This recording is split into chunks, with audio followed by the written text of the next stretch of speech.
Bismillahirrahmanirrahim. Assalamualaikum warahmatullahi wabarakatuh. Mitra Zaman Sinar, selamat menunaikan ibadah salat maghrib untuk mitra yang menjalankannya di wilayah Bekasi dan sekitarnya. Nah mitra, kita kembali dengan pengajian Dana Maghrib bersama Gus Edward Abu Bakar hari ini. Dan buat mitra yang ingin bertanya nanti tentang pembahasan kita, entah itu yang terkait dengan tema atau di luar tema tentang kajian Islam, silakan mitra bisa bergabung di 08 186 1003. Nah di studio sekarang sudah ada Gus Edward Abu Bakar sejak tadi siang, tadi sore ya, malah duluan Gus Edward yang datang ke saya.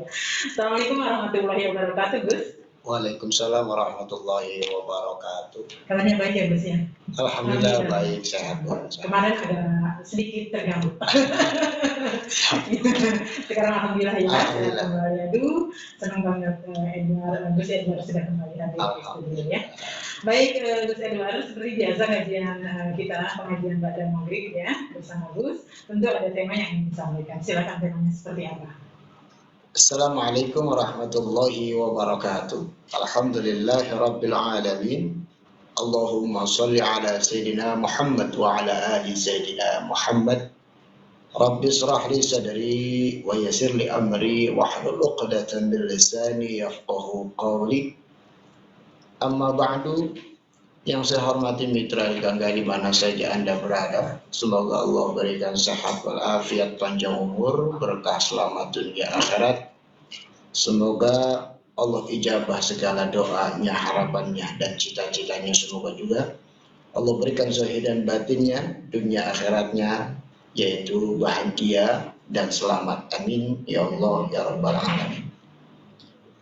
Yang saya hormati juga di studio ada Bunda Fitri dan Bang Tian. Mudah-mudahan beliau dan keluarga besarnya diberikan sehat walafiat, panjang umur, berkah selamat dunia akhirat.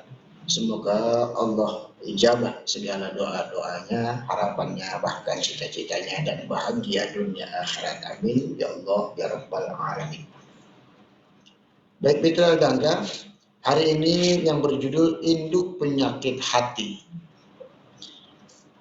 Nabi Muhammad sallallahu alaihi wasallam bersabda an Abi Barzah al-Aslami qala Rasulullah sallallahu alaihi wasallam inna mimma akhsa alaikum shahawatil ghayyi fi butunakum wa furujakum wa mudillatil ahwa. Dari Abu Barzah al-Islami berkata, bersabda Rasulullah Shallallahu Alaihi Wasallam, sesungguhnya di antara yang aku takutkan atas kalian adalah syahwat menyimpang pada nafsu perut dan kemaluan kalian, serta hawa nafsu yang menyesatkan. Hadis riwayat Ahmad dan disahihkan oleh Syekh Albani di Sahih At-Targhib 52.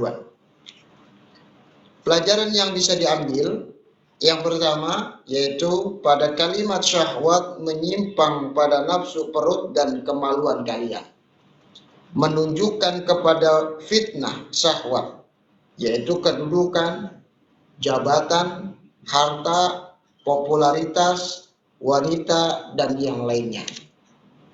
Sedangkan pada kalimat hawa nafsu yang menyesatkan menunjukkan kepada fitnah subhat, yaitu pemikiran yang rancu, aliran yang menyimpang, keyakinan yang sesat, dan yang lainnya.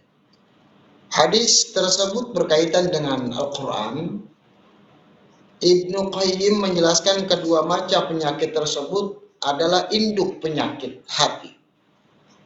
Induk yang mengumpulkan seluruh penyakit hati itu ada dua, yaitu subhat dan syahwat. Allah Subhanahu wa ta'ala melarang kita mengikuti orang yang mengekor hawa nafsu lagi lalai. Allah Subhanahu wa ta'ala berfirman dalam Quran surat Al-Kahfi ayat 28. Wala tuti' man aghfalna qalbahu an dzikrina wattaba'a hawahu wa kana amruhu furuta. Dan janganlah kamu mengikuti orang yang hatinya telah kami lalaikan dari mengingat kami, serta menuruti hawa nafsunya, dan adalah keadaan itu melewati batas. Dalam judul ini yaitu induk penyakit hati, asbab induk penyakit hati, kita bisa mendapatkan penyakit-penyakit hati yang lainnya, bahkan penyakit-penyakit di luar hati.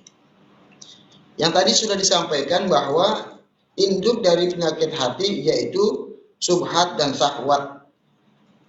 Apabila kita menggunakan nafsu yang menyimpang, salah satunya nafsu birahi kita, nafsu perut kita, nafsu kelamin kita atau kemaluan kita, maka itu akan menyesatkan kita, akan menjerumuskan kita. Salah satunya yaitu ketika kita bergerilya ataupun bahasanya nafsu akan kedudukan, akan jabatan, harta, popularitas, dan lain sebagainya.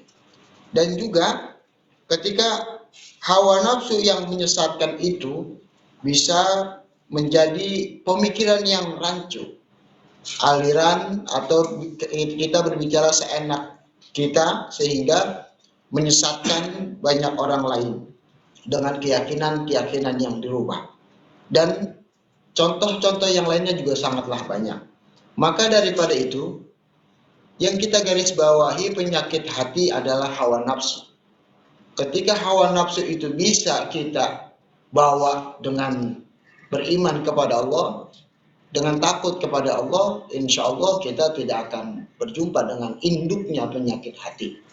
Lalu apabila kita mengabaikan atau membiarkan hawa nafsu itu tidak kita kontrol, maka penyakit hati, terlebih lagi induk hati, akan tumbuh, akan menyebar dan memunculkan penyakit-penyakit yang lain. Wallahu a'lam bishawab. Demikian. Ya, begitulah mitra siar uraian dari topik yang kita bahas hari ini mengenai induk penyakit hati, ya, yang disampaikan oleh Gus Edward Abu Bakar. Nah, baik, untuk mitra siar yang ingin bertanya mengenai topik seputar pengajian pada minggu ini, atau mungkin di luar topik yang ingin mitra tanyakan, ya, entah itu keraguan mitra agar bisa lurus dan bisa menjalankan seperti yang diharapkan, silakan aja nanti di 08 321 atau mitra bisa langsung telepon ya ke sini ya, karena telepon lewat WhatsApp sepertinya sudah diperbolehkan. Ya, baik mitra siar, Gus, ternyata induk penyakit hati itu adalah hawa nafsu. Hawa nafsu itu banyak sekali yang kita rasakan ya, seperti misalnya ria, misalnya marah, terus lalai juga, terus lupa asbun, terus frustasi, rakus atau serakah gitu ya. Nah, sombong, iri, dengki, dan tak berdaya itu semuanya ini anak buahnya induk penyakit hati ya. Nah, ini kalau kita biarkan tentunya akan menjadikan hal yang buruk bagi kita. Tapi kita tak lepas dari ketidakberdayaan kita dalam menjalankannya ini, agar semuanya ini item-item yang tadi anak buahnya dari induk penyakit hati ini bisa kita reda ataupun kita hindarkan. Bagaimana nih Gus harusnya? Bismillah, kita redahkan itu yang paling terpenting ketika kita sudah Islam. Islam itu kan bicara lainnya adalah syariat. Apabila syariat kita bisa kita baik atau kita perbaiki, bisa kita jalankan dengan sebaik-baiknya, insya Allah ya muncullah yang kedua, yaitu iman. Iman itu bahasa lainnya adalah percaya. Kalau kita sudah menjalankan dengan baik, muncullah percaya kepada Allah Subhanahu wa Ta'ala. Ataupun kita balik, kita beriman, kita percaya dulu, dan kita menjalankan karena kita percaya. Jadi iman baru Islam bisa, ataupun Islam dulu Islam dulu baru iman. Contohnya bagaimana? Orang keturunan Islam ya Islam, tapi belum tentu iman. Iman itu kan percaya. Nah, tetapi berbeda dengan orang yang baru masuk Islam, orang yang percaya dulu, yakin dulu, baru dia menjalankan. Nah, maksudnya apa? Ketika dia sudah tahu akan kepercayaan dia kepada Allah, berarti dia mau menjalankan. Ketika dia sudah menjalankan, apa sih yang dijalankan agar induk penyakit hati ini bisa diatasi? Ya, salah satunya itu ngerem nafsu kita. Bahasa saya pernah dengar itu, Bun, bahasa komedian legend di Betawi ini, Haji Bolot. Dia bilang tuh jangan ambisi. Karena orang niat maksudnya punya tujuan dan ambisi itu berbeda. Ketika ambisi segala tujuan tidak tercapai itu dia marah-marah, bahkan menyalahkan orang lain. Tetapi berbeda dengan dia niatnya punya tujuannya, apalagi tujuannya lillahi ta'ala. Ketika tidak tercapai, dia mengatakan mungkin ini yang terbaik ya, karena saya yakin, saya percaya akan ketentuan. Jadi kita gunakan nafsu kita ini, ya pada nyatanya kita sebagai manusia kan punya hawa dan nafsu, ya. Hawa itu kan bahasa baru hawa-hawa aja lah gitu, maksudnya baru pembawaan aja, belum digunakan. Nafsu itu harus diatasi, hawa itu harus diatasi. Bagaimana biar kita melihat ke depan? Kalau kita nggak bisa mengatasi hawa nafsu, apakah baik nih munculnya? Pasti yang kalau hawa nafsu kita bisa atasi, tidak akan baik munculnya. Salah satunya apa? Ya sekali, 2 kali, 3 kali, atau beberapa kali lah. Mungkin belum ketahuan tuh aib kita. Tapi lama-lama ketahuan. Ya nggak usah jauh-jauh kita lihat di berita, di entertain. Itu banyak yang muncul-muncul, kok ada lagi gosip begini, oh ternyata artis ini begini-gini, karena ya jelas, apalagi di kehidupan selebritis itu dia sangat banyak ujian, banyak cobaan. Kalau dia nggak kuat iman, atau bahasanya kalau nggak punya iman ya bablas. Yang jelas fitnah ada, gosip ada, omongan ada, dan sebagainya. Begitupun hidup kita. Kata siapa sih kita nggak ada yang gosipin? Kata siapa sih kita nggak ada yang fitnah? Ya kadang-kala kita manusia biasa, kita kayak selebritis. Ada yang ngomongin, ada yang apa. Nah, kita butuh iman. Kalau kita punya iman, kita percaya kepada Allah, kita jalanin. Apa yang kita jalanin? Ya, Allah nggak suka sama orang yang berlebihan. Pertama, salah satu berlebihan apa? Marah. Marah boleh. Tapi kalau berlebihan, ujung-ujungnya bukan memperkecil masalah, tapi membesarkan atau menambahkan masalah.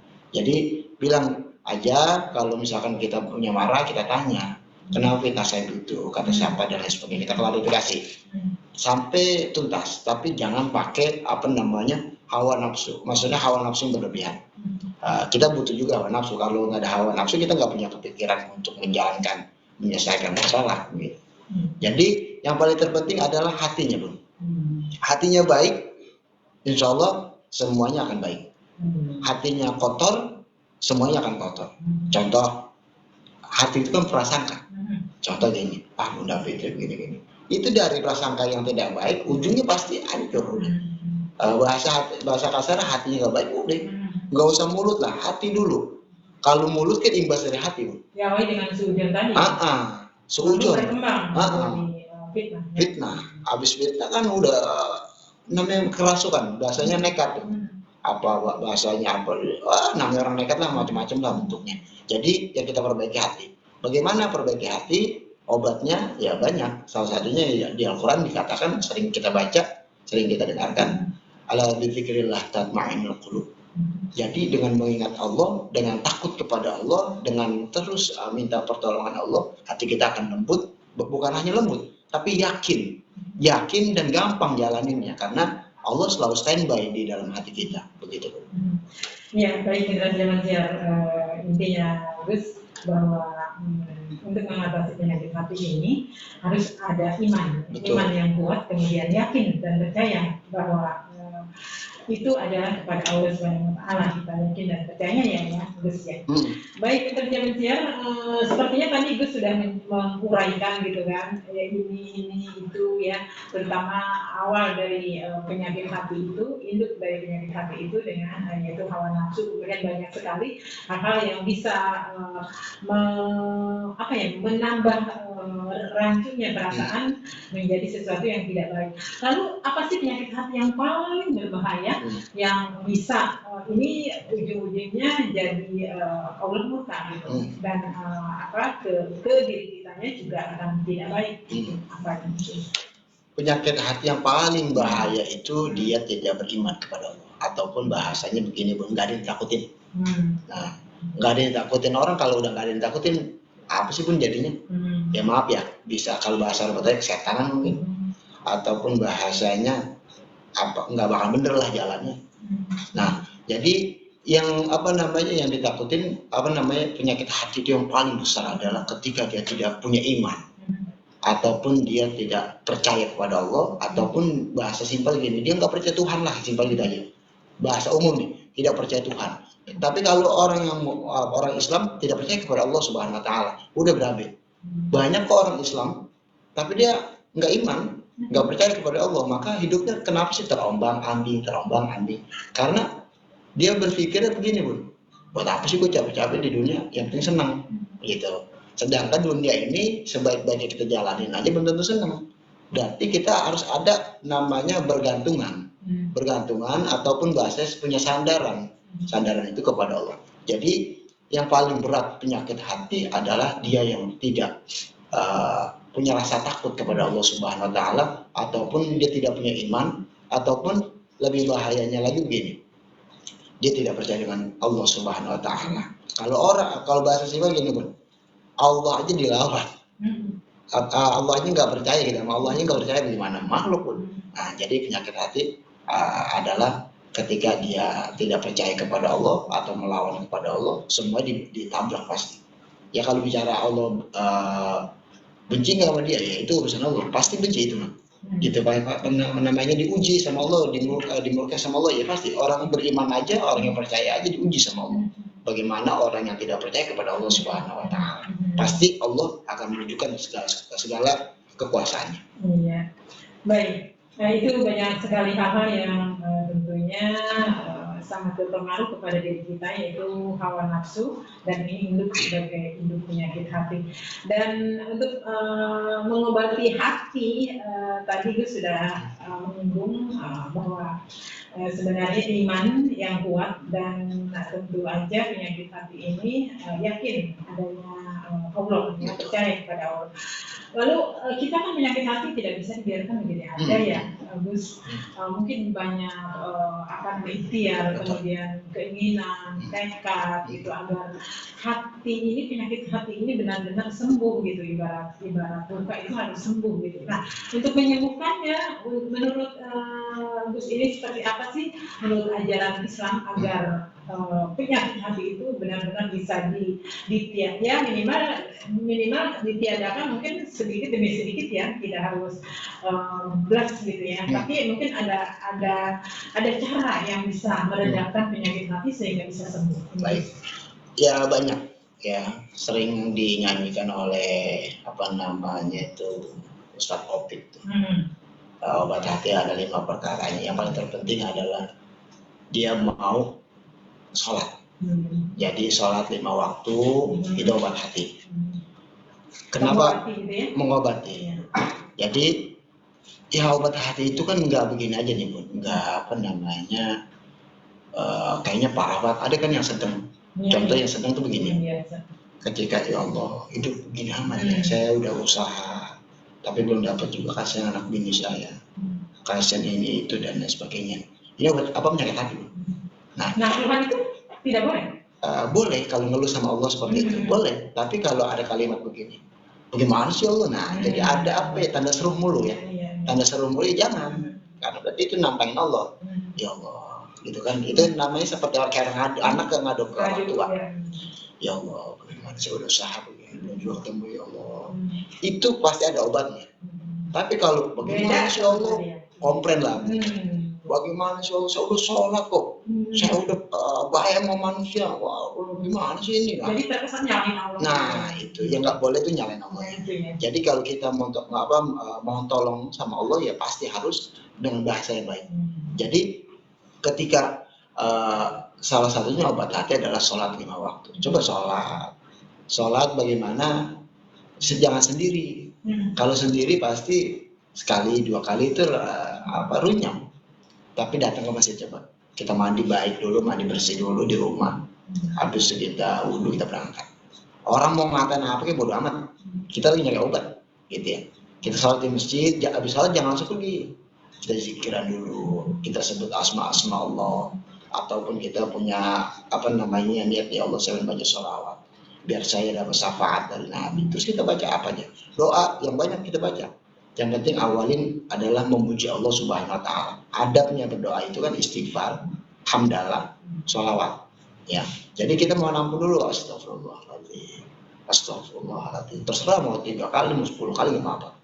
Habis itu memuji Allah. Yang pendek ada alhamdulillahirabbil alamin, itu pendek. Kalau yang mau panjang ada alhamdulillahirabbil alamin wa bihi nasta'in ala umuri dunya wa terus dan lain sebagainya. Ada habis itu baca sholawat Allahumma sholli ala sayyidina Muhammad wa ala ali sayyidina Muhammad. Karena apa? Kita baca sholawat ini yang kita baca adalah asma'nya, namanya Nabi Muhammad SAW, sedangkan Nabi Muhammad adalah kekasihnya Allah Subhanahu Wa Taala. Sedangkan sholat aja harus baca sholawat. Begitupun kita doa harus baca sholawat. Tanpa sholawat itu sholat nggak sah. Begitupun kita mau meraih Allah, kita baca istighfar, mohon ampun dulu, memuji Allah Subhanahu Wa Taala. Yang kita mampu aja lah, gitu. Yang kita mampu. Semakin hari kita tambahin nggak apa-apa kemampuan kita itu. Habis itu kita baca sholawat, barulah kita sebutin hajat kita, Bu.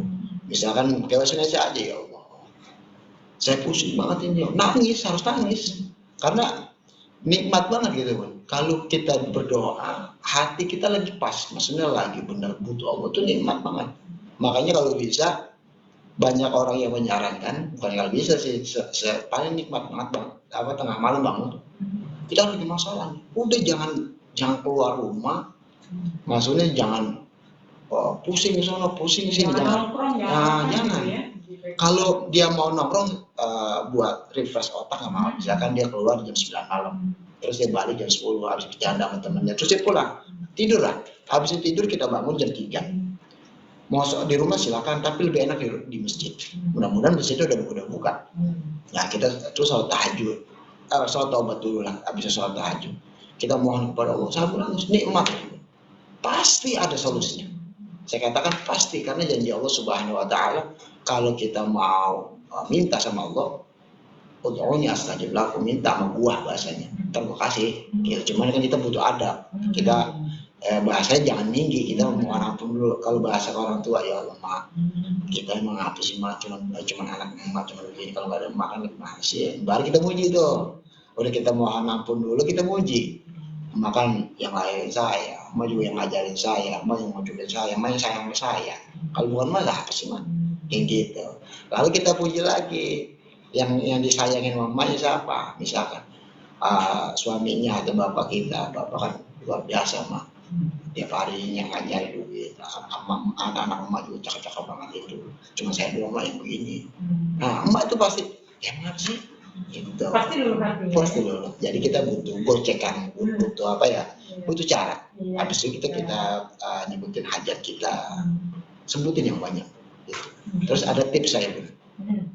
Ada orang pernah nanya gini, bagaimana sih nikmat, bukan khusyuk ya, nikmatnya berdoa? Saya pernah diajarin guru saya. Kita pasti pernah punya masalah, Pak. Ya. Ketika kita datang masalah, itu masalah berat, kita berdoa kan? Itu rasanya beda nggak sama kita senang? Nah, ketika kita punya masalah, kita berdoa kepada Allah, itu nikmat nih.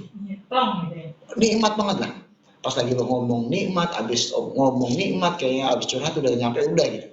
Tapi kata guru saya, jangan lupa ketika kita senang, itu rasa tadi itu jangan dilupain. Kita punya duit, maaf nih, ini bahasa perumpamaan aja. Kita punya duit di kantong 100 juta. Tapi tolong ketika berdoa kepada Allah, rasa tadi ketika kita susah, ketika kita masalah besar, itu jangan dihilangin. Taruh ketika kita berdoa kepada Allah walaupun keadaan kita lagi senang. Begitu.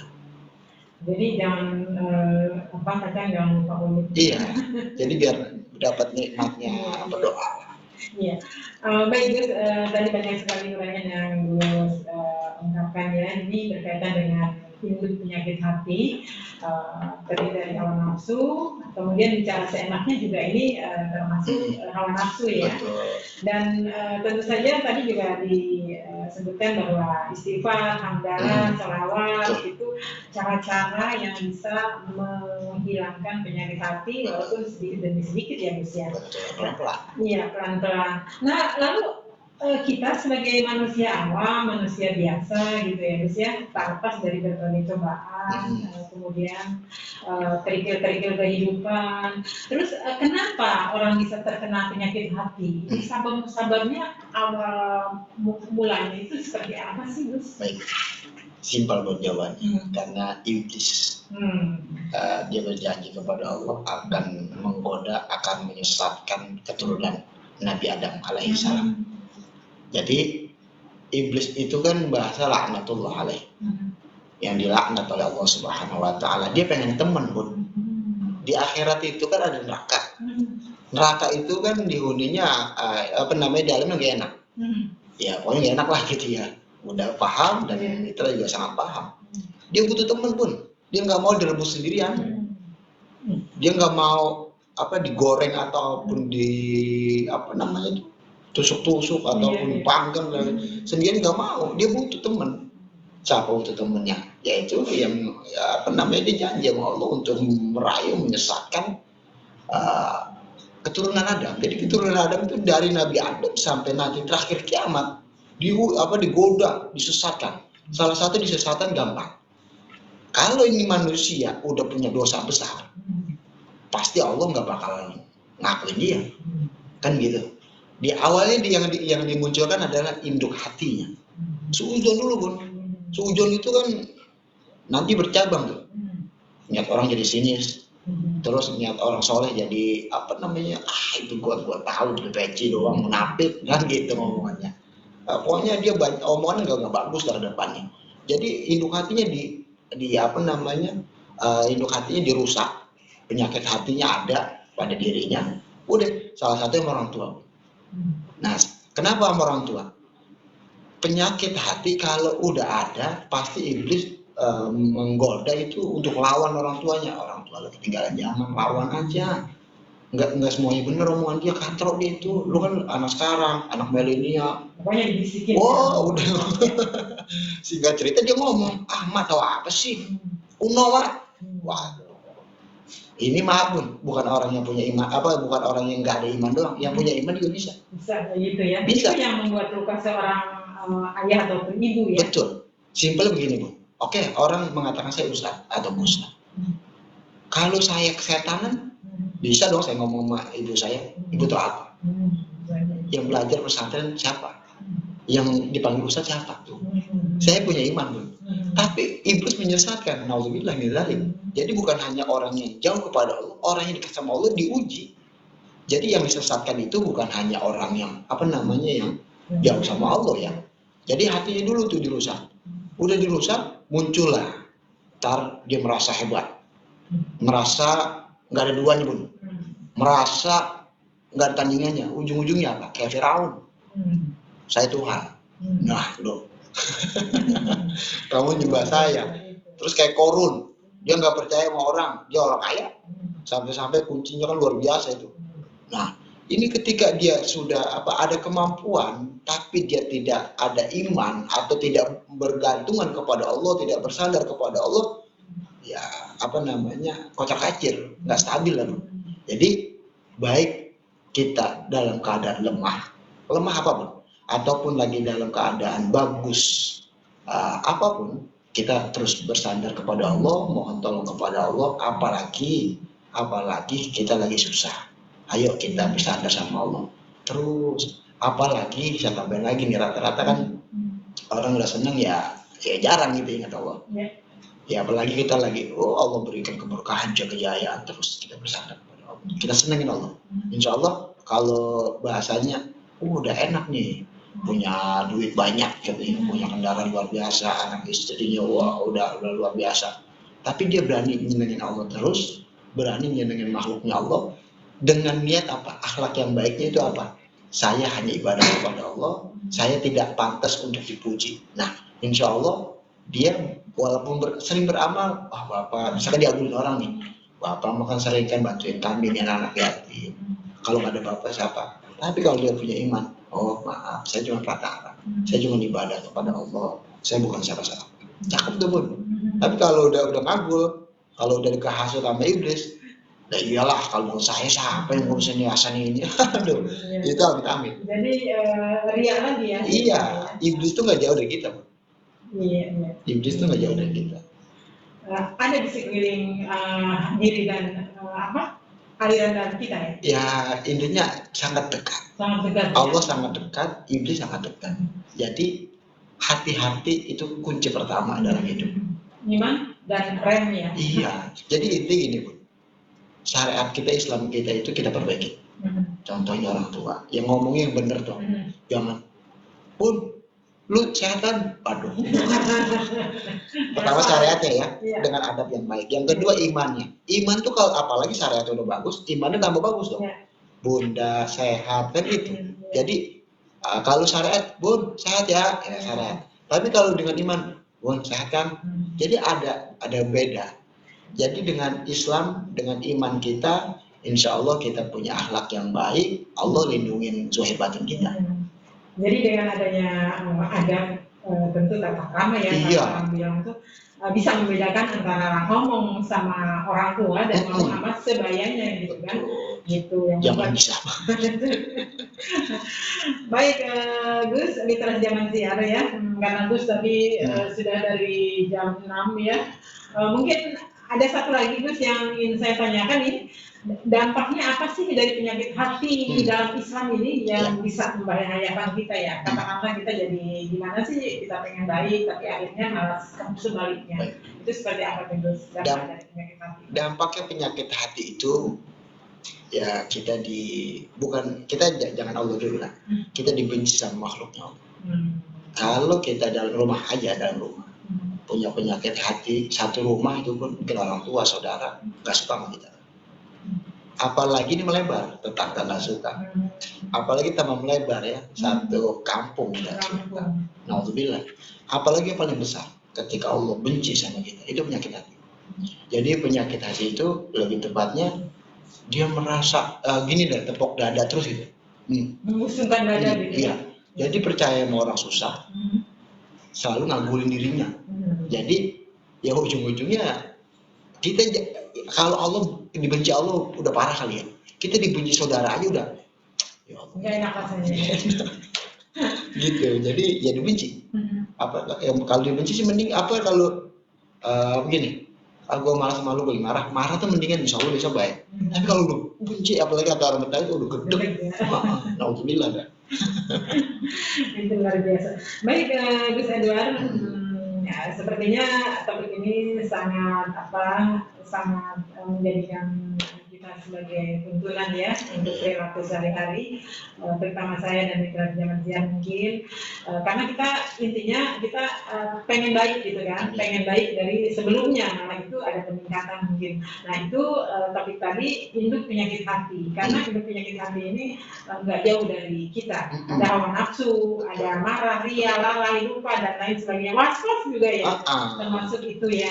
Jadi banyak sekali ya sebenarnya penyakit hati ini yang kecil-kecil jadi menjadi induk sebagai penyakit hati. Biasa kita sering temuin iri. Jadi dengki ya, jadi nggak boleh melihat tetangga senang atau kita senang terus melihat orang punya prestasi. Nah itu juga ya. Nah itu sekilas kayaknya samar ya, tapi ternyata itu penyakit hati. Nah baik Gus Edward Abu Bakar, mungkin sebelum meninggalkan ruang siar ya, mungkin akan ada bahasan atau tambahan mengenai induk penyakit hati ini untuk menutup perjumpaan kita di pengajian dan kesehatan Gus. Baik mitra Gangga di mana saja Anda berada, yang paling mesti kita perbaiki, pernah saya katakan kita sama-sama perbaiki hati, perbaiki lisan dan perbaiki pikiran. Dari itu semua lalu kita perbaiki syariat kita. Syariat kita, Islam kita perbaiki. Yang paling baik ya kita hormati Allah. Kita hargai Allah dan kita hormati para makhluknya Allah. walaupun dia tua, walaupun dia muda, walaupun dia kaya, walaupun dia miskin, ataupun berbeda agama. Kita menghargai mereka karena makhluk Allah Subhanahu wa Ta'ala. Dan apabila kita sudah mencapai daripada keimanan kita, mari kita perbaiki iman kita. Iman itu kan kadang naik, kadang turun. Al-imanu yazidu wa yankus. Yazidu bil ta'ah wa yankus bil ma'siyah. Iman itu terkadang naik, terkadang turun. Jadi naiknya karena taat kepada Allah dan turunnya itu karena maksiat. Maksiat itu banyak modelnya. Tadi penyakit hati itu maksiat, gitu ya. Salah satunya bagian yang dibenci oleh Allah Subhanahu wa Ta'ala. Maka ayo, garis pendeknya kita perbaiki diri kita, kita sayangi Allah, kita hormati Allah, dan kita sayangi dan hormati makhluk-makhluk Allah Subhanahu wa Ta'ala. Itu garis pendeknya, agar kita diberikan keselamatan dan keberkahan baik di dunia maupun di akhirat nanti. Amin ya Allah ya Rabbal Alamin. Mari kita berdoa kepada Allah, mudah-mudahan doa-doa kita, harapan kita, cita-cita kita diijabah oleh Allah Subhanahu wa Ta'ala dengan keberkahan pengajian ba'da maghrib di radio Gaga ini. Astaghfirullahaladzim, astaghfirullahaladzim, astaghfirullahaladzim. Alhamdulillahi Rabbil Alamin. Allahumma salli ala Sayyidina Muhammad wa ala ali Sayyidina Muhammad. Rabbana zalamna anfusana wa illam taghfir lana wa tarhamna lanakunanna minal khasirin. La ilaha illa anta subhanaka inni kuntu minadh dhalimin. La haula wa la quwwata illa billahil aliyyil azim. Allahumma arina haqqa haqqa warzuqna ittiba'ahu wal batila batila warzuqna ijtinabah. Rabbi ighfir lana wa liwalidayna warhamhuma kama rabbayana shighara. Rabbi zidna ilman warzuqna fahman. Rabbana hab lana min azwajina wa dhurriyyatina qurrata a'yun waj'alna lil muttaqina imama. Rabbana hab lana minas salihin. Rabbana atina fid dunya hasanah wa fil akhirati hasanah wa qina adzaban nar. Wa sallallahu ala sayyidina Muhammadin wa ala alihi wa sallam. Walhamdulillahi rabbil alamin. Assalamualaikum warahmatullahi wabarakatuh.